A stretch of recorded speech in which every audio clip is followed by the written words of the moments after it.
mengenai kehidupan manusia pada masa praksara di Indonesia. Silakan simak video berikut ini. Kehidupan manusia pada masa praksara di Indonesia. Kehidupan manusia berkaitan erat dengan lingkungan hidupnya. Lingkungan hidup meliputi lingkungan biotik dan abiotik.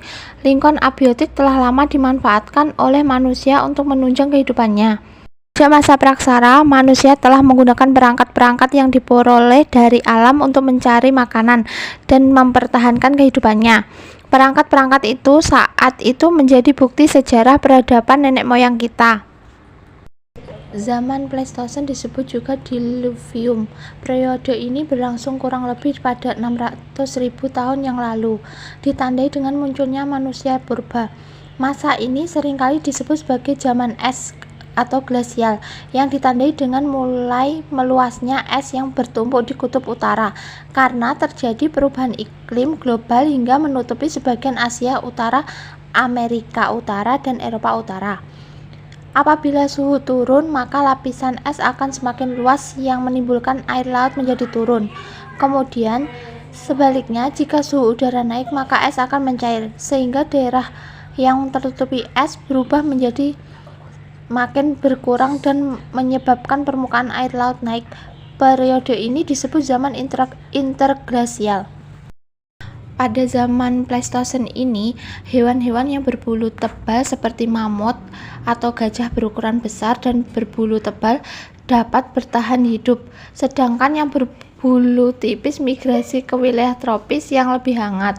Proses perpindahan hewan dari wilayah Asia menuju ke Indonesia terbagi atas dua jalur. Jalur pertama yaitu Malaysia hingga ke Sumatera, selanjutnya ke Jawa. Yang kedua melalui Taiwan, Filipina ke Kalimantan hingga ke Jawa. Zaman Holosen disebut juga dengan Aluvium. Zaman Holosen adalah bagian dari zaman Kuarter, di mana zaman yang pertama merupakan zaman Pleistosen. Periode Holosen berlangsung kurang lebih sekitar 20.000 tahun yang lalu dan terus berkembang hingga saat ini.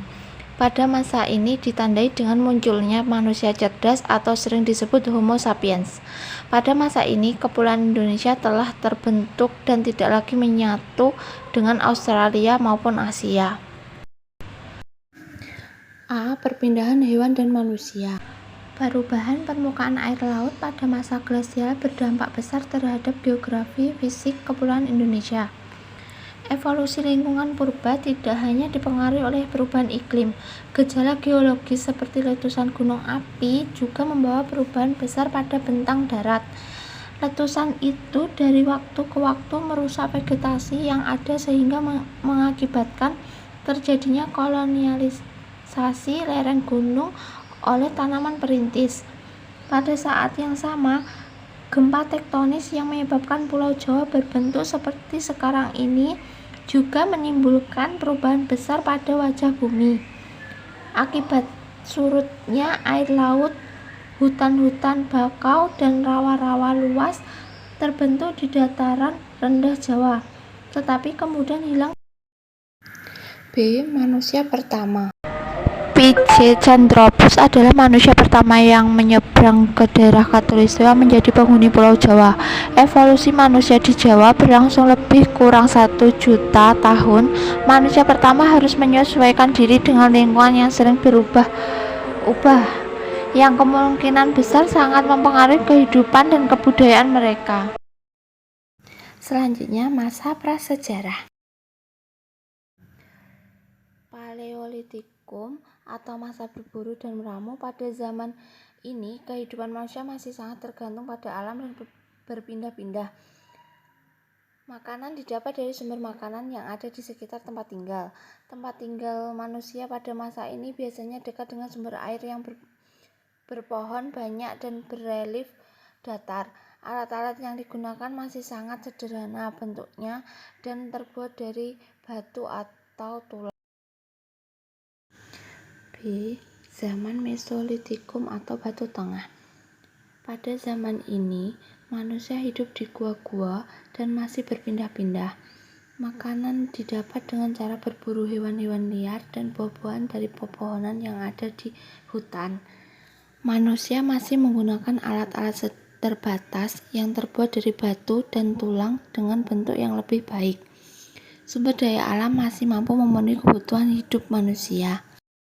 Zaman Neolitikum atau zaman batu baru. Pada zaman ini, manusia mulai mengenal bercocok tanam secara berladang dan tinggal menetap di dekat ladang-ladang yang mereka buat setelah membabat hutan dengan sistem ladang berpindah. Setelah berkali-kali panen dan kesuburan ladang berkurang, mereka akan berpindah dan membuka ladang baru di tanah yang masih subur. Pada masa ini, manusia mulai memelihara hewan ternak dan hidup dalam berkelompok-kelompok besar serta memulai mengenal kepemimpinan secara terbatas. Peralatan yang digunakan masih terbuat dari batu yang berbentuk lebih baik dan diasah hingga halus. Selanjutnya, zaman logam. Pada zaman ini, manusia telah menetap dan mulai mengenal pembagian kerja berdasarkan keahlian tertentu. Karena itu, kehidupan masyarakat pada zaman ini telah mengenal adanya pembagian status berdasarkan jumlah kekayaan yang dimiliki. Manusia pada zaman ini juga telah mengenal peralatan yang terbuat dari logam tertentu yang mudah didapat seperti perunggu dan besi.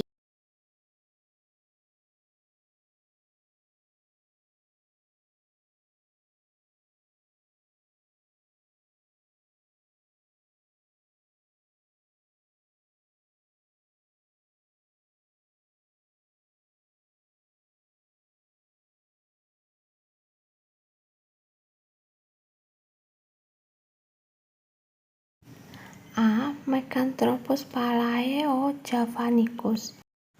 Ciri-ciri Meganthropus palaeo-javanicus: 1. Tulang pipi tebal, kening menonjol, tidak memiliki dagu. Volume otaknya sebesar 900 cc, memiliki tinggi sekitar 2,5 meter. Pithecanthropus erectus.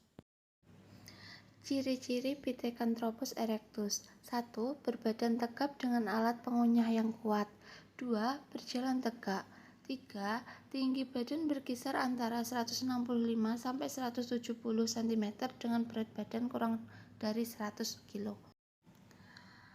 Jadi, Pithecanthropus erectus merupakan manusia. Makanannya masih diolah secara sederhana.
Homo wajakensis.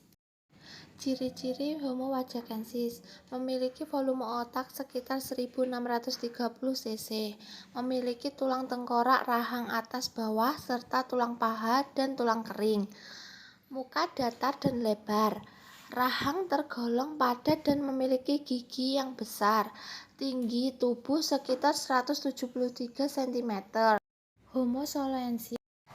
Ciri-ciri Homo soloensis: volume otak cukup besar mulai dari 1013 sampai 1250 cm. Homo soloensis diperkirakan hidup sekitar 900.000 hingga 300.000 tahun yang lalu. Berat badan antara 30 sampai 150 kg. Bagian belakang tengkorak telah membulat dan tinggi. Otot-otot pada bagian tengkuk mulai mengalami reduksi.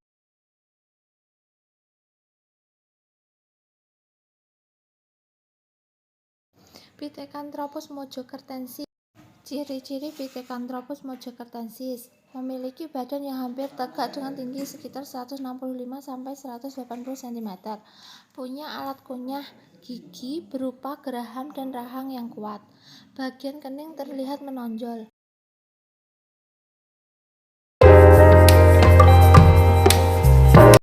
Sekian yang dapat saya sampaikan. Bila ada kurang dan lebihnya saya mohon maaf. Wassalamualaikum warahmatullahi wabarakatuh.